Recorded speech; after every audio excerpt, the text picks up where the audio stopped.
Siyabingelela kubantwana besithunywa, siyabingelela kubantwana bamoya. Sibingelela sekufike esinye isikhathi futhi ukuthi kuleyo nendlebe osekulungele ukuthi ezwe imiyalezo noma imiyalelo ezobe ilobiwe, ifike esindlebeni, ifike izidlalele noma izakhele indawo yokuhlala engqondweni. Kunodidekile, kunongazi ukuthi asuke enzeni. Nawe umoya uthembe isithunywa sidlala idlozi alidlala, ithonga alidlala. Kodwa sothi xiqi sikhulume ngesithunywa ngendlela ethanda ukuthi ibe deep kancane, understand ama-behaviors esithunywa nangendlela esenza ngayo izinto. Hhayi kakhulu songena kancane nje esithunyweni ngakuba lo moya wesithunywa ukhona, mningi futhi unokuvuka. Now lo moya abantu abaningi bacabanga ukuthi ngoba naku unesithunywa izinto zedlozi kusho ukuthi ngeke uzuzenza, unamanga ushaye eceleni uzozenza izinto zedlozi ngoba kakade idlozi lisebenza ziyasebenzisana nesithunywa nethonga. Umoya uyaye ube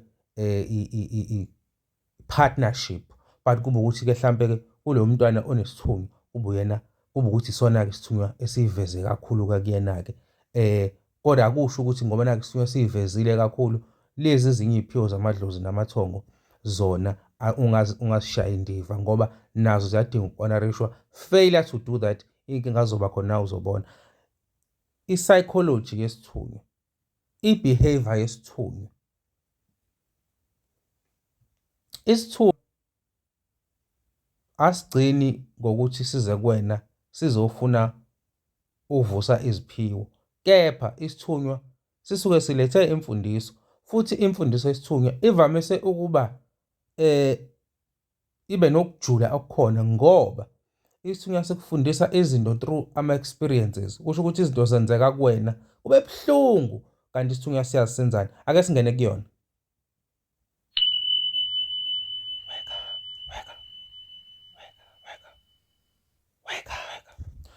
Isithunywa the messenger,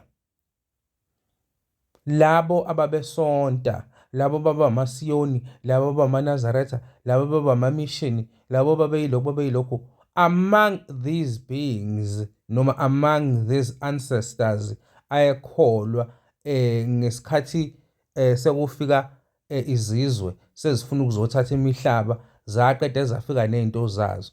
Baqeda abantu bakithi ngoba vele ama-spirit, into yama-spirit kakade vele i-connecte kakhulu nomuntu omnyama. Bathi ngesikhathi sebengena kulezi zinto bangena baqede bayithatha ngamandla ngoba kakade vele babantu bamoya. Mangabe uyi-African, mangabe uyinguni, azi ukuthi imimoya uyayi-owna, imimoya eyakhe imimoya. There is why mangabe umuntu oyinguni noma ingane eyi-African ufika lezi ziphiwo ifike ihlukumezeke ngoba this is your kingdom, and i-kingdom yakho uyayilwela, and i-kingdom yakho iyakuhlukumeza. Uthi before uze ubuse fanele uqale uqeqesheke ngendlela ebuhlungu ngoba vele udlule ezintweni ezibuhlungu. Now isithunywa sizinale imfundiso ebuhlungu enzeka kuwena isikhathi esiningi. Yeke lo uthola ukuthi ufunda kwabanye abantu amaphutha abawenzile ebese uyafunda. Isithunywa sithanda ukuthi izinto zenzeke kuwena directly, and that is so painful. Yabo? Isithunywa sivele sikwenza ukuthi uyohlala wedwa kakhulu ngoba isithunywa sifuna wenza i-inner work. Now umuthi uyabheka esikhathini samanje, wonke umuntu ufuna izinto ezilula nokuthi izinto zenzeke kalula. Okwayinto leyo noma okuyinto eyichilo lento kwisithunywa eyinhlamba ngoba izinto azisheshi ukwenzeka, ziyalindwa izinto. Manje isithunywa mase sesifika singathi sizokugqilaza sikufundisa lento yokulinda okuwukholo olukhulu lolo, ukulinda. Ngesikhathi ulindile wenza i-inner work ethatha eside isikhathi, engathatha ngisho iminyaka ukuthi uzifunde uziqonde wena ke ngane yesithunywa ukuthi ubani wena, right?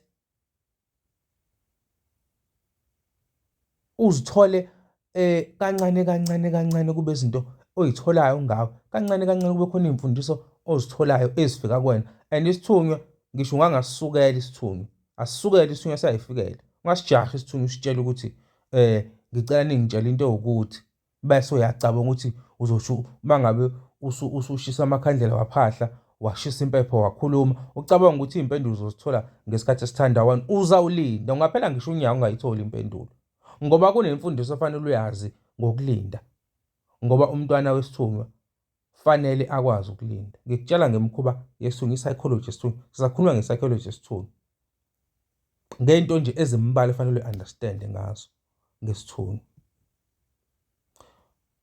Isithunywa sinomkhuba wokuthi sikuyeke zikunethe izinto, sikubukile nje. Sithola ukuthi singakwazi ukukusiza, but sithule sikubuke nje. Yini na? Uqondene nezinto zemimoya ngendlela ejulile ukuthi these lessons should be enforced ngenkani, because izinto sezishintshile manje. Ukuthi wazi ukuthi izinto azenzeki ngale ndlela okhule ufundiswa ngayo. Izinto by nature zenzeka kanje. Basically isithunywa sizofuna ukubuyekeza, ukuqondanisa umoya nemvelo nendalo kaNkulunkulu. That's it.